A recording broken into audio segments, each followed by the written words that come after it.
I've been waiting this moment for a year and a half, and the day has come. And if you're new to the channel, 18 months ago I decided to embrace what I thought it would be the project of my life. Building a drift kart out of a 2JZ swap. And getting into this point has not been easy, to say the least, but today we're gonna see if all these efforts paid off and this car can actually get started. But first, there are a couple of things to take care of, so let's get started. Okay guys, as you might imagine, this is gonna produce an interesting amount of heat. So we're gonna give a try to this product.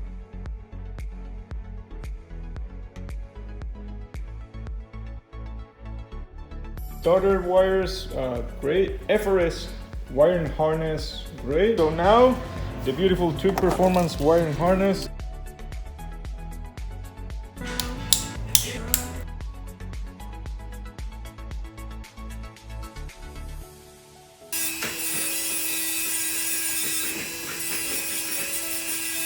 So we're back in the garage. This part of the throttle body was properly shimmed. Thank you very much, Tito. You helped me a lot. I will have to rebuild this thing now. And let me explain you the issue that I was facing. So this is the original return line with a fuel pressure regulator.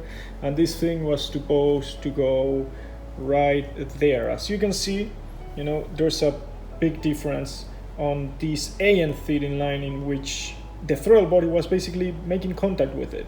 So we had to cut a little bit of that part so the throttle body can actually move freely, and hopefully I can accelerate the car eventually.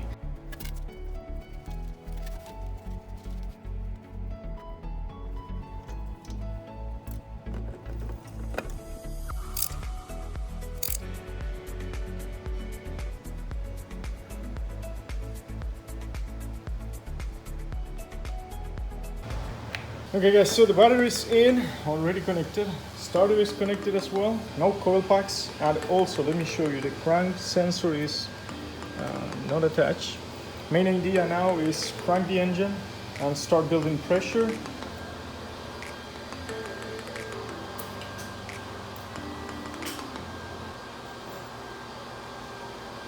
Okay, starter is not starting, so let me troubleshoot a little bit this, and I'll get you guys back. Okay guys, so after measuring, I think this is the issue that I do have, which is the starter relay. Let me show you a diagram of just a generic relay. Basically what you have is four pins. One is ground, always connected to ground. The other one is the signal that we receive from the car when you give ignition, when you turn the key. And then the other one should be hot wire with 12 volts and the potential output, which is what we need to provide 12 volts to the starter. So long story short, this is the issue. I'm not being able to give power to the starter breaching this because ground is not properly connected. So I'm gonna bypass ground and see if that thing helps. Okay, so now is the moment to check if our engine is producing oil.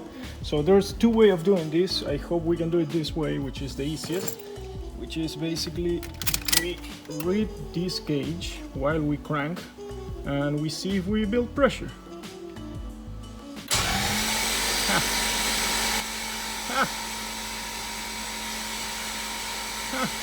Okay, because my gauge was not working when you're actually cranking, we're gonna go with the old method, which is we're gonna remove the oil feeding line and I'm gonna leave this feeding with this empty cap. I'm gonna crank and we're gonna see if this thing gets some oil. If the answer is yes, then we have pressurized oil in the system and we can move to the next thing. Hope I don't make a mess. And there we go. Oh, making a mess. Woohoo! And there's all coming all over the place. Oh my god, oh my god, oh my god, oh! Okay guys, we do have primed oil. I'm so excited about this. This is not minor. Now that we know that we have oil pressurizing the system, it's time for fuel. So fuel pump fuse is back in place. Now I'm gonna just turn ignition and we're gonna check if there's any fuel leak and if the fuel pump is actually working. The moment of truth. Let's see.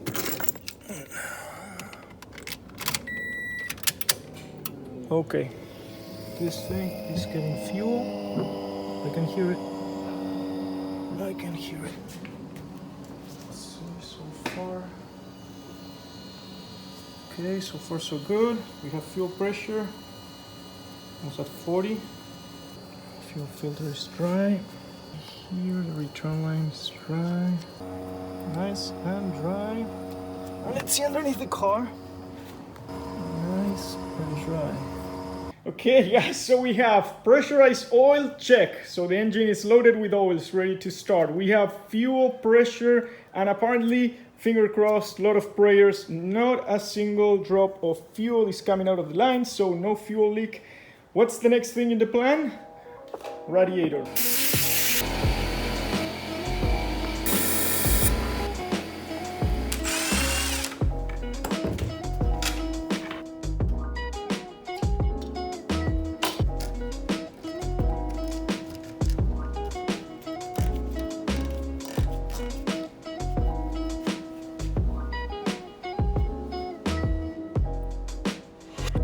Okay guys, so this is it. We were able to install the fans and the radiator and have some clearance. Let's continue. We have to plumb this thing and we're almost ready.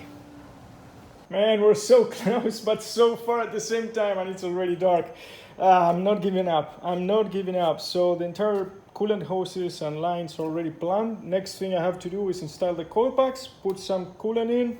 Don't forget about the belt and give it a crank. Let's see if this thing starts and do not catch on fire. Bro, I'm so nervous. I don't know what is gonna happen, but it's about to happen. Ahora? Yeah. Like right now? Right now. Oh. Entonces, how do I work this?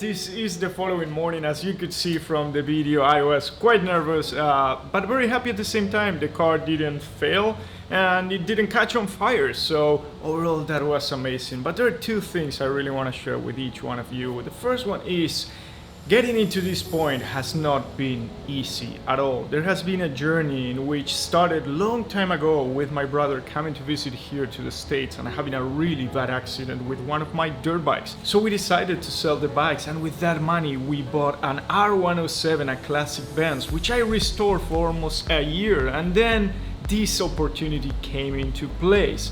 I sold that car and then I ended up embracing this new challenge. And this takes me to the point number 2. Trust the process, don't rush it, and at the end of the day, believe that God is helping you and will help you, so the end will be amazing. This is not close to the end, let me be very clear. There are a lot of things we'll have to do in this car to make it work. So if you like this video, please give me a thumbs up and subscribe to the channel if you're interested in watching more episodes like this. Having said that, God bless you and see you soon.